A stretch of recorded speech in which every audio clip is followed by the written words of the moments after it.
on va commencer. Alors, merci beaucoup à tous ceux qui se sont mobilisés ce midi. Je vais faire une petite introduction parce que c'est la première fois qu'on fait un événement du 139 ici. Bon, pour la plupart d'entre vous, en tout cas pour beaucoup d'entre vous, vous connaissez bien sûr le Géocène, vous savez où on est, mais il y a un certain nombre de personnes extérieures qui ne connaissent pas forcément. Et donc je vais vous remettre un petit peu dans le contexte. Donc déjà je me présente, je suis Benoît Queval, je suis directeur de projet chez le Géocène et je gère le 139 depuis quelques semaines, moi maintenant. J'ai pris le relais de Maxence qui est derrière moi. Donc l'Ogéocène, c'est une entreprise sociale pour l'habitat qui est un des principaux acteurs de l'habitat abordable sur le territoire. Donc pour vous donner un ordre de grandeur, on gère à peu près 25 000 logements, on est 430 collaborateurs et on a un terrain de jeu, on va dire, qui suit l'axe Seine, qui va depuis Le Havre jusqu'à l'Île-de-France et en passant bien évidemment par l'agglomération de Rouen, dans laquelle on a une concentration de patrimoine assez importante. Et donc, fort de cette implantation géographique, il y a quelques années, on a décidé de créer un espace de réflexion, de partage, d'échange, de prospective, d'expérimentation autour de l'habitat, qu'on a décidé d'appeler le 139. Donc, voilà, ce faisant, on a décidé aussi de créer un lieu qui se situe cours de la République pour ceux qui connaissent un peu Le Havre. Et donc dans ce lieu, on retrouve plusieurs activités. Alors on retrouve le siège social de l'Ogéocène dans les étages, mais on retrouve au rez-de-chaussée divers espaces. On a un espace de coworking, on a une salle d'événements un peu comme celle-ci, et on accueille un certain nombre de porteurs de projets dans un dispositif qui s'appelle la résidence.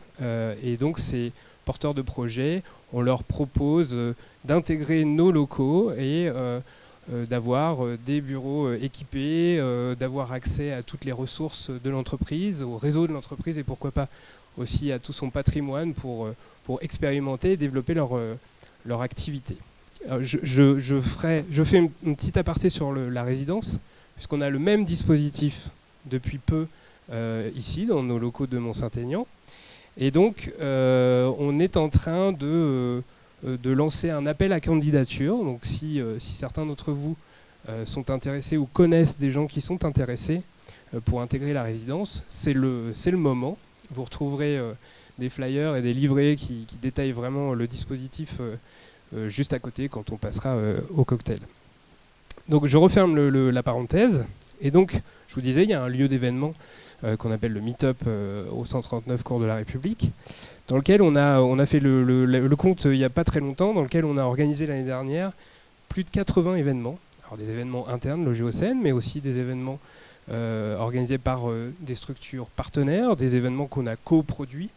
Et donc on avait envie que ce lieu vive au-delà des frontières du Havre, parce que je vous disais, là, l'axe de développement naturel et stratégique de l'Ogéocène, c'est l'axe Seine. Et donc, ça fait un moment déjà qu'on se dit qu'il faut qu'on exporte un peu le concept en dehors du Havre. Et donc, ça fait quelques semaines, quelques mois qu'on travaille sur l'organisation d'un premier événement ici. Et donc, on y est aujourd'hui. C'est un dès jeudi. Alors, je laisserai Maxence vous présenter rapidement le format. En tout cas, on est très content de mettre enfin un pied ici et de commencer une programmation qui, on l'espère, sera riche, va monter en puissance au fur et à mesure des mois. On a commencé à travailler un petit peu sur cette programmation de l'année. On a certains événements qu'on prévoit déjà d'organiser ici. Donc, si vous ne l'êtes pas déjà, je vous incite fortement à vous inscrire à la newsletter du 139, que vous pouvez vous inscrire en vous connectant sur le site du 139, 139.work, où vous retrouverez toutes les informations sur les supports qui sont à côté. ou alors en nous suivant sur les réseaux sociaux. On est présent sur LinkedIn, sur Instagram et sur Facebook. Vous pouvez aussi faire les deux, et c'est encore mieux, nous suivre sur les réseaux sociaux et vous inscrire à la newsletter. Voilà, je termine juste en précisant que vous voyez des caméras, vous voyez de la lumière, on prend des micros parce qu'en fait tous nos événements sont captés, montés et mis à disposition sur notre chaîne YouTube. Donc si vous avez envie de revoir celui-là ou de voir tout ce qu'on a fait jusqu'à maintenant au Havre et bientôt tous ceux qu'on fera à Mont-Saint-Aignan, n'hésitez pas à vous rendre sur la chaîne YouTube ou par l'intermédiaire de notre site internet. Je ne vais pas être plus long, je vais laisser la parole à Maxence et je remercie très chaleureusement Xavier d'être présent aujourd'hui et de nous permettre de lancer la machine et de commencer quelque chose qui, on l'espère, va monter en puissance sur Mont-Saint-Aignan. Voilà. Merci Benoît.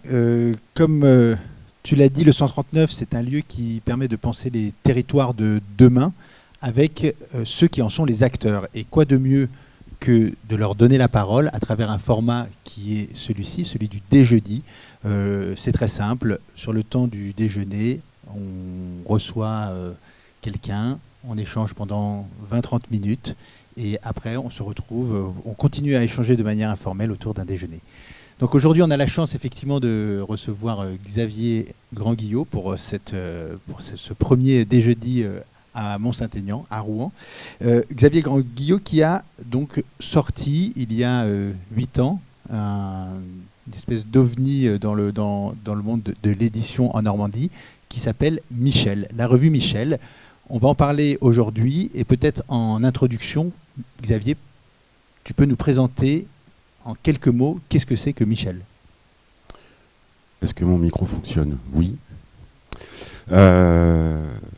En quelques mots, ça va être, c'est une aventure donc, qui a débuté il y a 8 ans maintenant.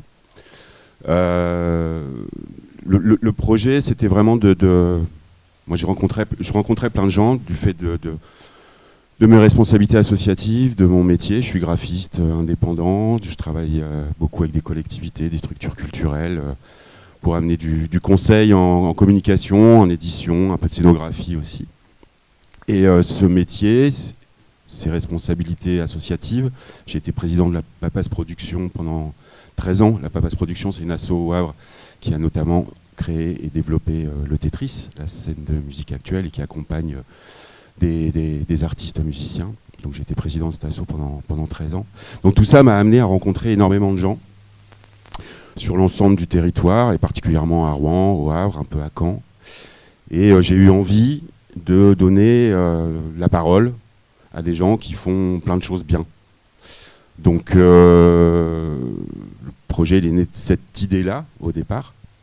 Et puis j'ai rassemblé des personnes pour réfléchir au projet, voir ce qu'on pouvait faire.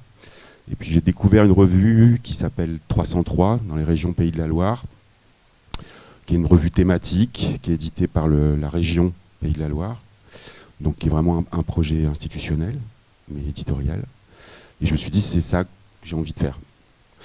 Et donc j'ai rassemblé on a monté un petit collectif de réflexion, de gens qui venaient de l'architecture, du social, de la culture, des artistes, des gens qui travaillaient un peu avec l'édition. On était 8-10 personnes à réfléchir au projet.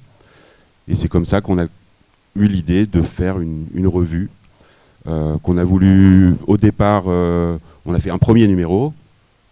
On a voulu, on se disait, on en fera peut-être un tous les 6 mois. On s'est vite rendu compte qu'un numéro par an, c'était déjà pas mal. Ça représente beaucoup, beaucoup de travail. Et voilà, on a fait un numéro 0 dans un premier temps pour tester un peu le projet, essayer de trouver des financements de la part des collectivités. Et puis, voilà, une fois le numéro 0 effectué, on a lancé une campagne de crowdfunding. Donc tout ça a été en 2016.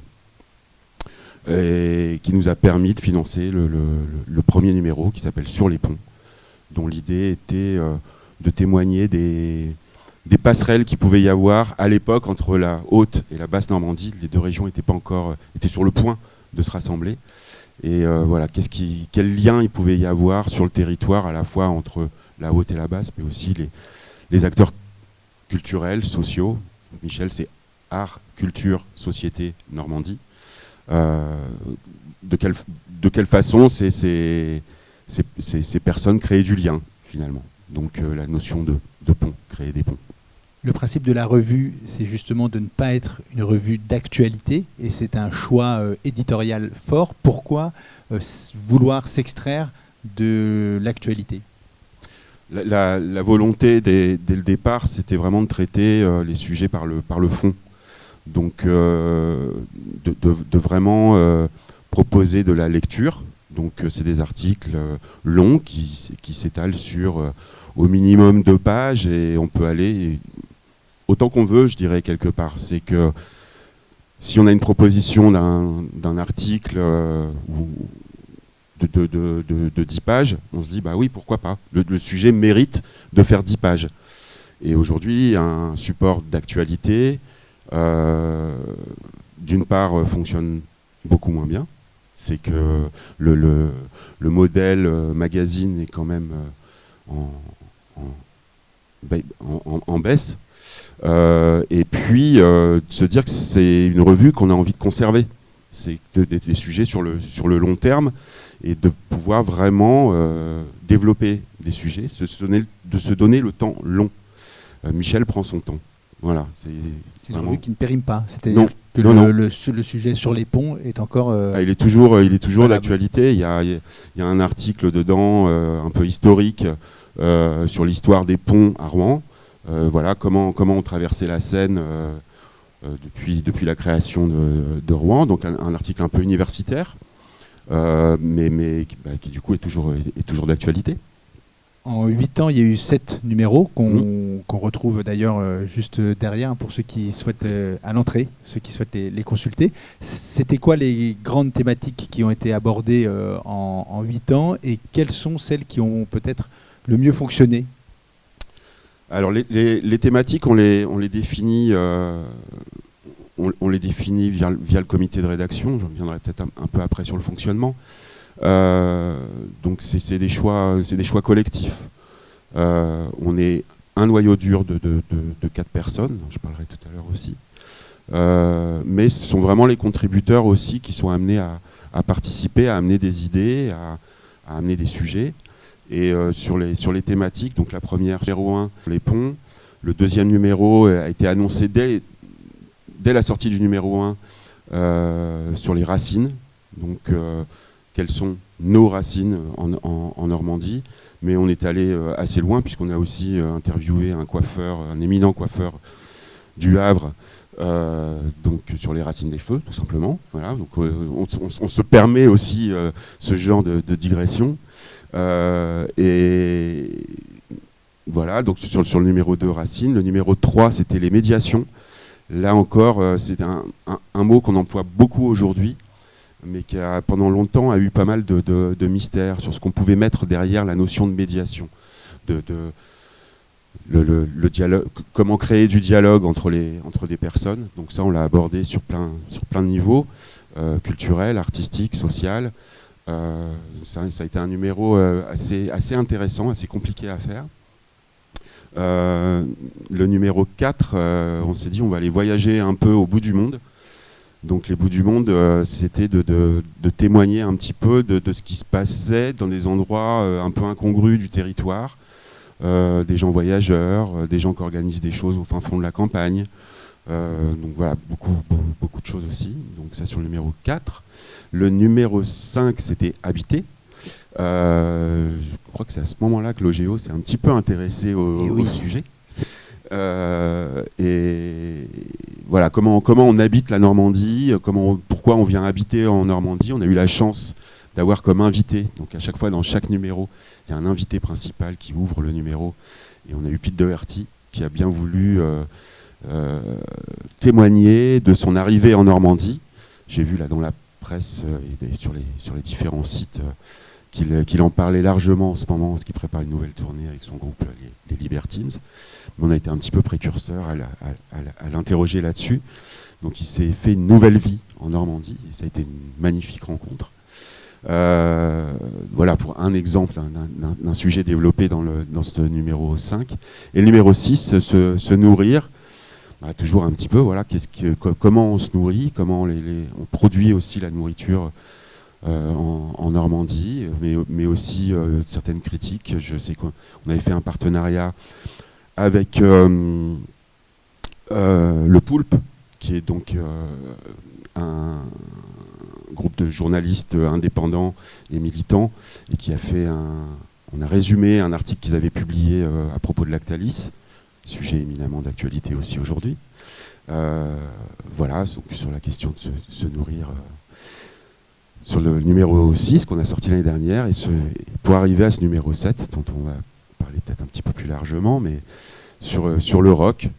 Donc un thème beaucoup plus culturel, plus artistique, mais éminemment social aussi. Et on a essayé de creuser un petit peu ce sujet qui nous tenait particulièrement à cœur.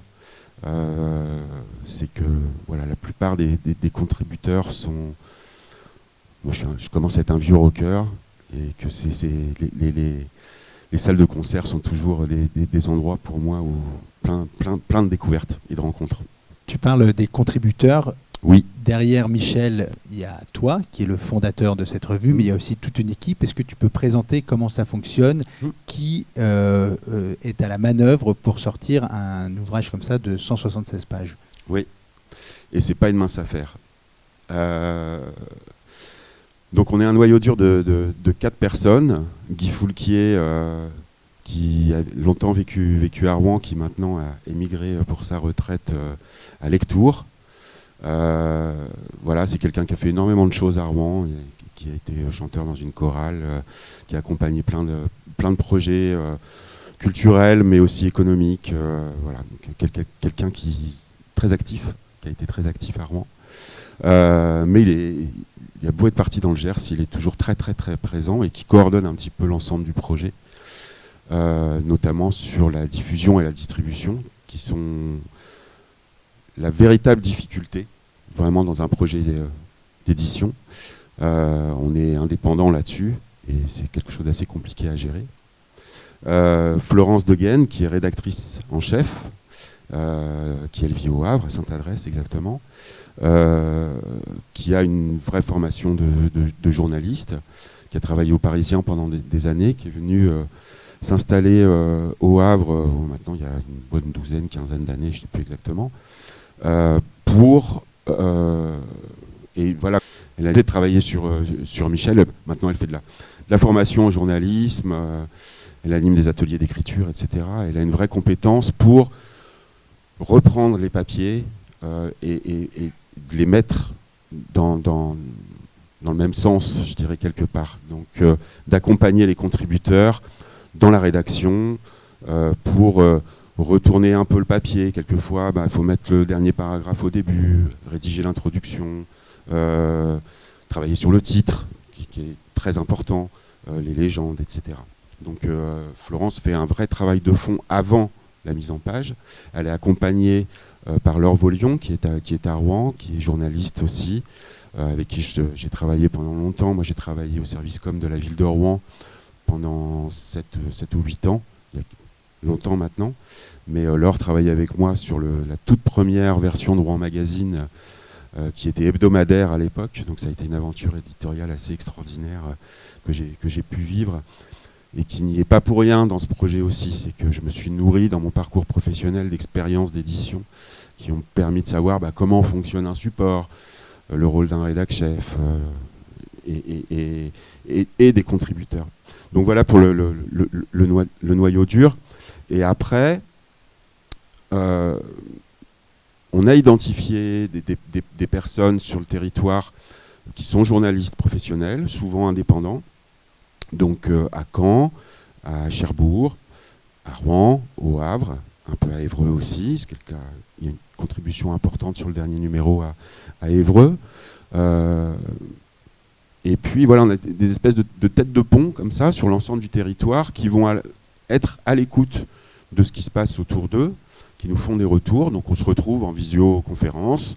Maintenant qu'on peut faire des visios, je peux dire qu'avant, pour réunir tout le monde, avant qu'on fasse des visios, c'était toujours un petit peu compliqué. Moi, j'avais un bureau à Yvetot et on faisait des comités de rédaction. Il fallait caler une date pour que tout le monde soit dispo. Enfin voilà, c'était un peu plus compliqué. Et aujourd'hui, la visio nous permet de se retrouver un petit peu plus facilement.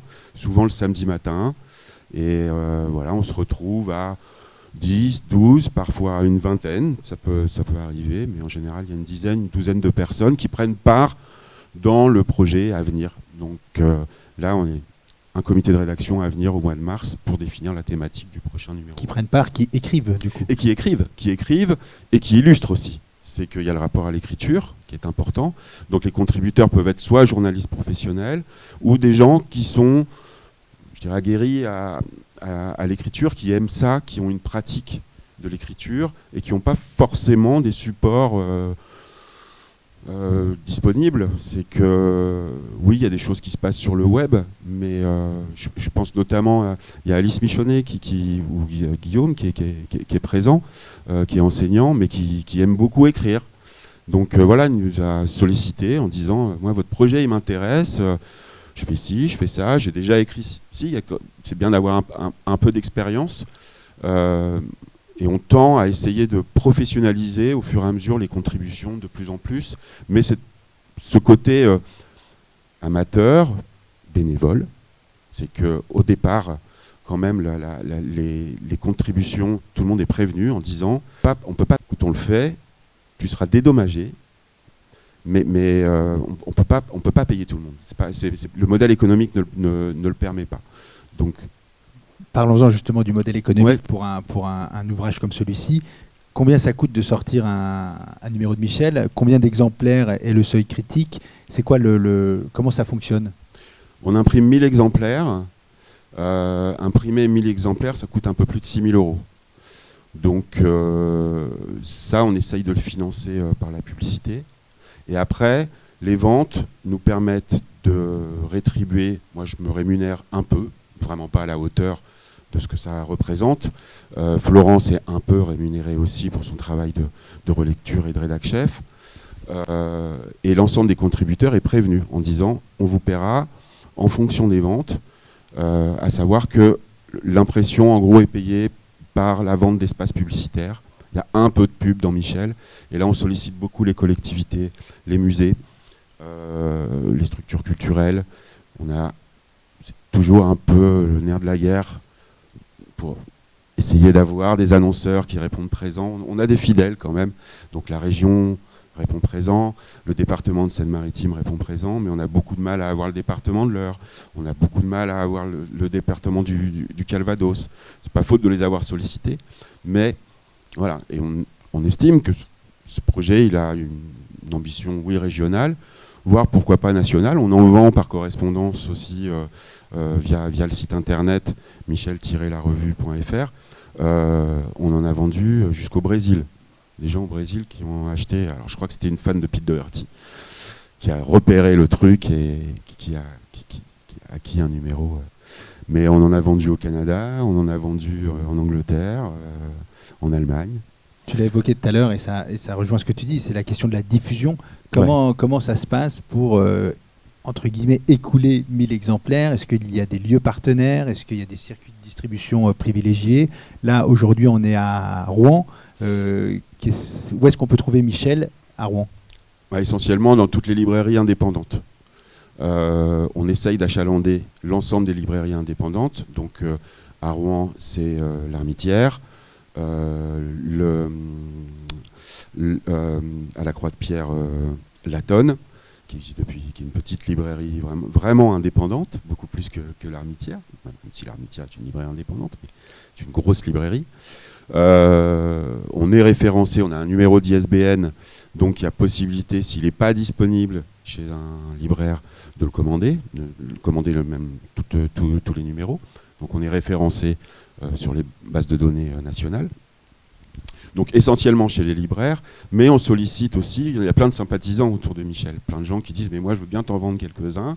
Donc je sais qu'au Havre, le Torture Garden, qui est mon coiffeur, encore un peu de boulot à faire je crois, mais bon. Jean-Charles, à chaque fois, on prend 5. Il se trouve que là, il est dans le numéro. Donc là, il en a vendu, j'en ai ramené 5. Il vend bien, c'est un très bon commerçant. Voilà, donc il y en a chez des coiffeurs, dans certains cafés, à Rouen, au café de l'époque, là où on a fait l'événement d'ouverture avec un concert de Liver to Heaven il y a une quinzaine de jours, là. Donc voilà, on peut le trouver un peu par hasard. On essaye de mettre à jour la liste sur le site internet, mais voilà, c'est des choses qui prennent du temps. Donc c'est toujours un peu du bricolage.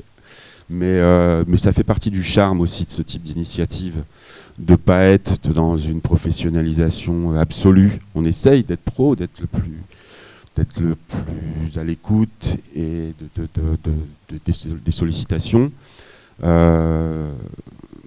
Mais voilà, c'est parfois un peu compliqué parce que ça demande beaucoup de temps. C'est pas notre métier. Voilà, on essaye d'être pro, mais c'est pas notre métier. Et la déclinaison numérique de Michel? Alors, très peu, mais c'est volontaire. C'est qu'on donne à feuilleter un extrait en ligne pour découvrir, mais l'idée, c'est vraiment, quand je dis Michel prend son temps, mais le lecteur aussi doit prendre son temps pour lire. Et que le rapport à la lecture, pour nous, est quelque chose de vraiment important, de lire pour de vrai, de ne pas lire sur l'écran, de lire sur le papier. On est attaché au papier, c'est vraiment un support. Donc c'est pour ça qu'on veut que ça soit élégant, mais abordable, facile à lire. Donc ça passe par pas grand-chose, mais là j'ai modifié un petit peu sur ce numéro-là les choix typographiques qui étaient les mêmes sur 6 numéros. Mais sur ce numéro-là, j'ai fait une nouvelle étude typographique en augmentant un petit peu la taille du caractère, etc., qui est un confort de lecture. Et c'est quelque chose auquel moi je suis très attaché en tant que graphiste, que pour moi un support, s'il est imprimé, il se doit d'être lu, compris et assimilé par le lecteur. Donc ça, c'est vraiment quelque chose de très important. Quand on avait préparé cet entretien, tu avais évoqué aussi la volonté d'un lieu, Michel, un lieu qui reprend en fait tout ce qui se passe à l'intérieur. Est-ce que ça, c'est toujours... C'est dans un coin de la tête, oui. C'est un peu... là, j'y réfléchis. C'est que je vais souvent à des rencontres ou des conférences autour de la culture. Il y en avait une mardi dernier là, à Rouen, c'était le forum Entreprendre dans la culture. Pour moi, l'initiative culturelle, c'est quelque chose qui me porte. Je suis à l'écoute de tout ça, des projets qui peuvent se développer un peu partout sur le territoire. À Caen, il se passe beaucoup de choses avec des lieux comme le Bazar Nahom ou les lieux intermédiaires où sont basés une partie des journalistes de grand format, qui est pour le coup un site web en ligne que je vous invite à découvrir, qui traite des sujets de fond sur le territoire. Donc c'est un peu l'équivalent de Michel, mais vraiment sur le web. Donc certains rédacteurs de grand format contribuent à Michel. Et je perds le fil.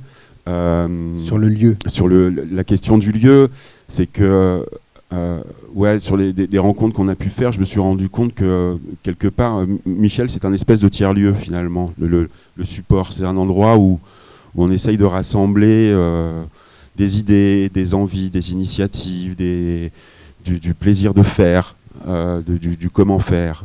Et que la revue Michel, quelque part, est un espèce de tiers-lieu qui va rassembler un petit peu tout ça. Donc pourquoi pas en faire un espace où il y aurait des rencontres, des expositions, des ateliers d'écriture, des ateliers d'illustration, que sais-je.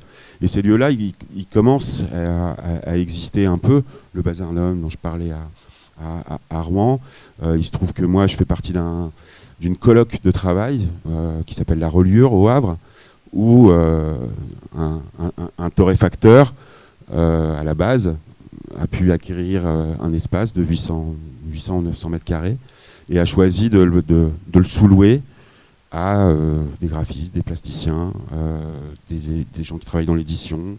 Il y a une petite galerie. Voilà. Donc c'est un lieu de travail avant tout. donc qui est en train d'émerger. Ça fait 1 an et demi que ça existe maintenant, donc c'est en train d'émerger. Et ces lieux de rencontre là, pour moi, il y a quelque chose, une vision d'avenir, d'ouverture vers quantité d'initiatives, et qui peuvent être, oui, artistiques, mais aussi sociales. Et je crois que c'est un petit peu ce qu'essaye de faire le 139 avec des moyens. Et c'est très bien d'utiliser les moyens d'une entreprise sociale. Et ces modèles-là, autour de l'économie sociale et solidaire, pour moi, et pour Michel, je pense qu'on partage tous ça au sein de l'équipe, sont des choses à développer, vraiment. En 2024, Michel est rock. Ouais. La revue est sortie il y a quelques semaines. Ça marche, le rock ? Bah, ça marche pas mal. Sur les premiers numéros, moi, j'étais assez surpris du lectorat qu'on touchait. Je m'attendais à toucher les 30-45. Il se trouve qu'on a plutôt touché les 45-70. Ce qui est en soi un lectorat plutôt intéressant. Donc voilà, sur les rencontres et tout ça, il y a pas mal de cheveux blancs. Et là, c'était un peu volontaire, disons-le, d'essayer d'ouvrir un peu le lectorat de Michel. Et là, oui, on touche un public plus jeune. Ce qui fait que, et des lieux de diffusion aussi, c'est que là au Havre, on le diffuse au SEM, qui est une école de musique, je la résume souvent comme ça, sans solfège, on va dire, donc sur la pratique musicale, la pratique de l'instrument. Et voilà, c'est une super équipe. Il y a un papier dans Michel dessus. Et ils vendent Michel. Et donc, ils ont 200 personnes par jour qui passent, qui sont souvent des gens assez jeunes et qui découvrent Michel. Donc oui, on le vend bien. On se demande s'il ne va pas être épuisé dans quelques semaines. On laisse venir. Là, c'est encore un peu tôt pour savoir vraiment. On n'a pas fait la tournée des libraires, savoir combien ils en avaient vendu. Mais non, ça se vend bien. On est content, très content. Et Rouen, ville rock ? Oui, mais Caen aussi. On a eu une critique, là, ça y est, enfin, d'un Canet qui disait donc les Canets ne sont pas des rockers, parce qu'on parle assez peu de Caen dans le numéro, alors que Caen est une ville éminemment rock. Oui, il y a 2 salles de musique actuelles, il y a énormément de groupes qui jouent et qui répètent et qui ont des initiatives là-bas, mais il se trouve que on ne peut pas tout dire, et que le choix des articles, il se fait aussi en fonction des sollicitations qu'on a. Et il se trouve que cette personne aurait bien aimé, je crois, faire un papier sur le rock à Caen, mais voilà, il ne s'est pas trouvé au bon moment, au bon endroit. Mais Rouen, oui, ville éminemment rock. C'est que je crois que l'histoire a commencé à la fin des années 60. Et puis, je crois que les Dogs, vraiment, sont un groupe emblématique, un groupe français, au-delà d'être un groupe de Rouen. Qui a vraiment amené quelque chose de frais et de nouveau, une expression rock absolue. Et les musiciens qui tournent, Dominique Laboubet est parti il y a une dizaine d'années maintenant, mais il a vraiment amené quelque chose de très très fort. Et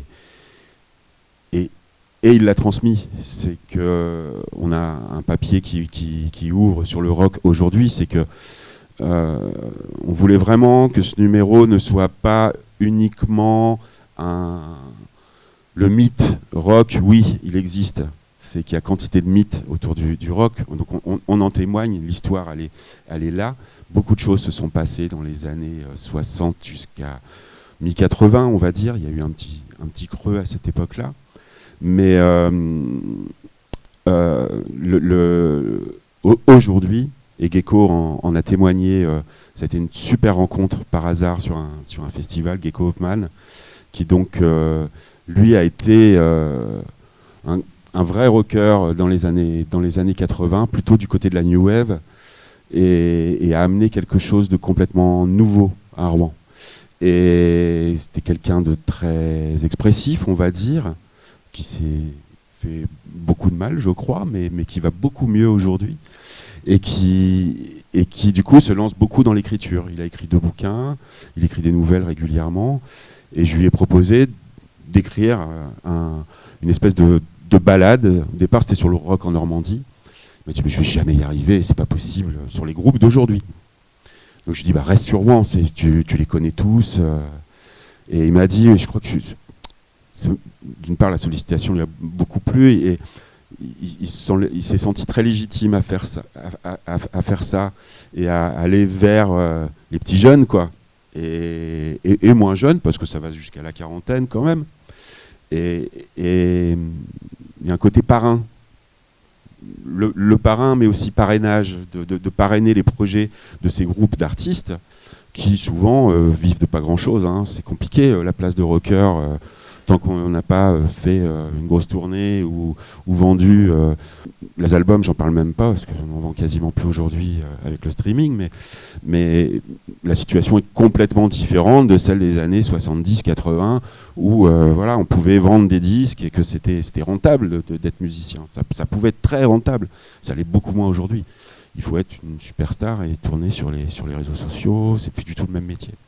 Donc voilà, on témoigne un petit peu de cette nouvelle génération de rockers et de rockeuses qui sont très nombreuses aussi à s'exprimer, et avec tout autant de talent, enfin, homme-femme là-dedans, c'est gender aujourd'hui. Hein. Et quels sont les rendez-vous rock à ne pas manquer à Rouen à venir? Ah, la bonne question. Dans la programmation du 106, je vais être honnête, c'est une salle que j'aime pas beaucoup. Mais j'y vais. Mais je trouve qu'elle manque de chaleur et d'accueil, et que c'est un peu le multiplex du concert. Ceci dit, il y a une programmation très intéressante. Je sais qu'il y a Slift, qui est un groupe canadien, je crois. Ou je les confonds peut-être avec un autre. Voilà, qui est très très puissant. Les Idols ont joué là-bas. C'est un groupe aujourd'hui qui vient de sortir un album, un groupe anglais qui est assez extraordinaire, qui a une puissance sur scène rare. Mais je dirais que moi je m'intéresse c'est le live qui importe.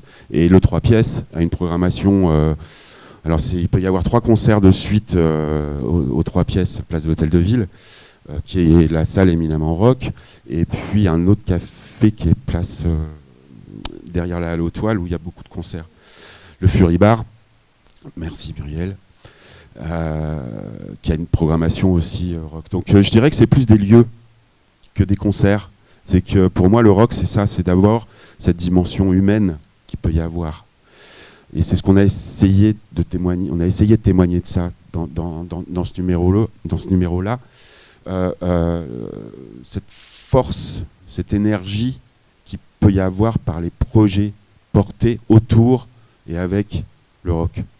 Voilà, monter une scène, organiser un concert, c'est du bénévolat, c'est des équipes techniques, des intermittents qui bossent. Faire un album, il faut trouver un label, parfois faire un label. Comment on fait un label et diffuser un groupe.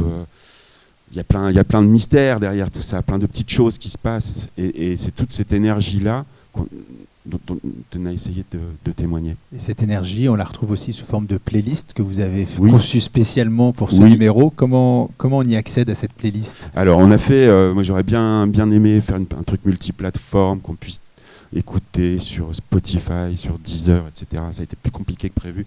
Donc on a fait simple, on a fait sur YouTube où on trouve quasiment tout, et même de très très belles surprises, notamment un enregistrement assez rare je ne vais plus me souvenir du nom du groupe, mais voilà, où il y avait le guitariste des Dogs et Tintin à qui on rend hommage, qui était une éminente figure du rock à Rouen dans les années 80, qui est décédé il y a 6-7 ans maintenant, je ne sais plus exactement. Et voilà, on a fait une petite page, on a vraiment tenu à rendre hommage à Tintin, qui était quelqu'un qui était un passeur total. C'était à la fois musicien, disquaire, et moi il m'a fait découvrir énormément de groupes. J'ai pu voir des choses grâce à lui et découvrir des groupes aussi dans sa boutique. Et voilà, c'était vraiment une personne assez extraordinaire. Et du coup, je ne sais plus quelle était ta question. Mais C'est sur la playlist. Sur la playlist. Donc il y a 120, même 150 titres, je crois, j'en ai rajouté quelques-uns depuis, qui vont des années 60 Il y a même un titre de Bill Haley parce qu'il a joué à Évreux, donc on s'est dit allez. Et puis c'est quand même la source, quoi. Il y a un titre de Jimi Hendrix, c'est une vidéo de Jimi Hendrix en tournée en 66 en France, parce que Jimi Hendrix a fait la première partie de Johnny Hallyday à Évreux en 66. Voilà, donc ça fait partie du mythe. Comment on la trouve, cette playlist ? Il y a un QR code, D'accord. tout simplement, dans la revue, et sur les marque-pages qu'on fournit, j'ai oublié de les sortir d'ailleurs, qu'on fournit, le petit marque-page qui va avec. Je propose qu'on passe la parole aux personnes du public, s'il y a des questions. Peut-être j'ai une dernière question avant que quelqu'un la pose. Pourquoi Michel ?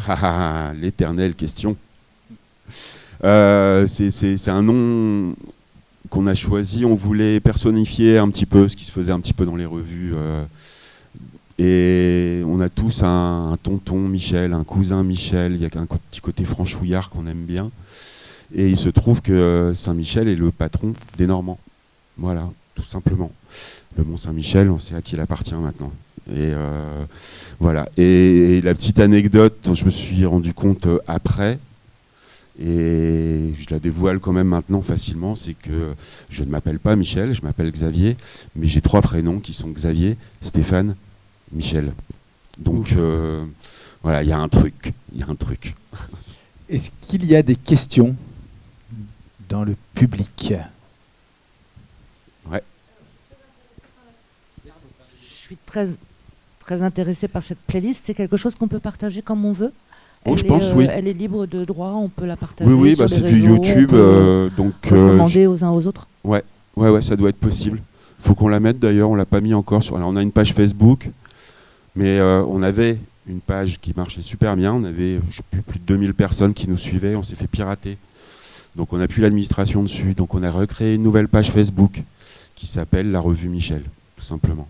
Donc voilà, on essaye de publier, de travailler sur les réseaux sociaux. Ça prend beaucoup de temps, c'est fastidieux, mais on le fait quand même. Mais voilà, il y a quelques infos, notamment sur les différentes rencontres qu'on peut faire. On fait une rencontre au Havre le 2 mars qui s'appelle Roqueuse. Et on a invité, c'est Pierrette Pape qui a écrit le papier sur les roqueuses et qui va animer cette rencontre avec 3 filles qui viennent, une de Rouen, une du Havre et une qui vient de Caen, je crois. Ouais. Je continue. Continue. Je me permets. Juste pour tout le monde, une petite recommandation pour ceux qui ont envie de savoir ce qui se passe à Rouen en termes de rock and roll.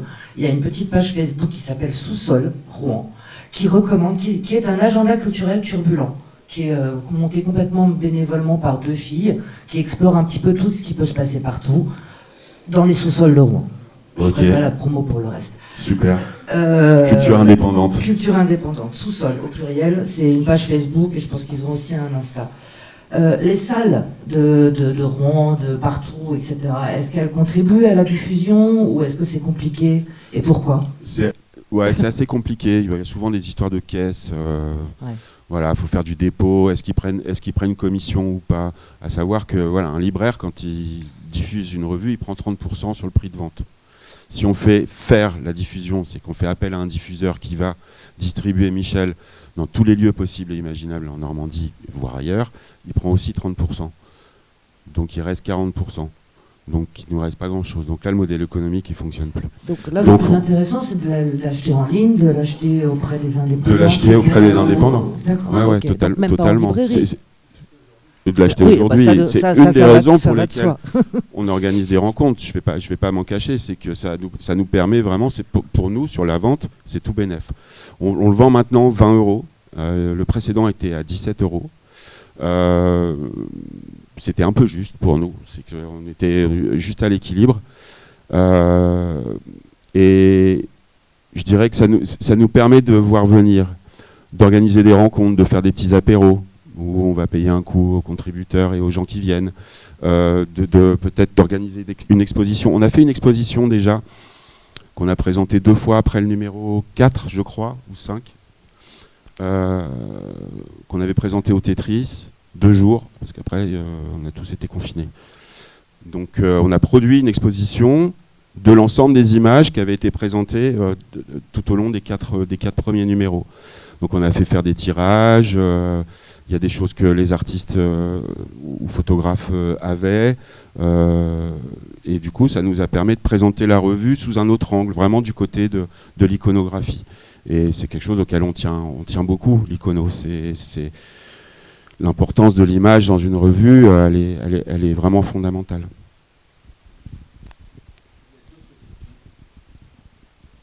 Moi j'en ai une, parce que j'essaye d'avoir un scoop, parce que comme c'est notre première fois ici, est-ce qu'on peut avoir le thème du prochain Michel? Ben non. J'aurais essayé. Il y a plusieurs idées qui émergent. Mais donc je peux pas en parler.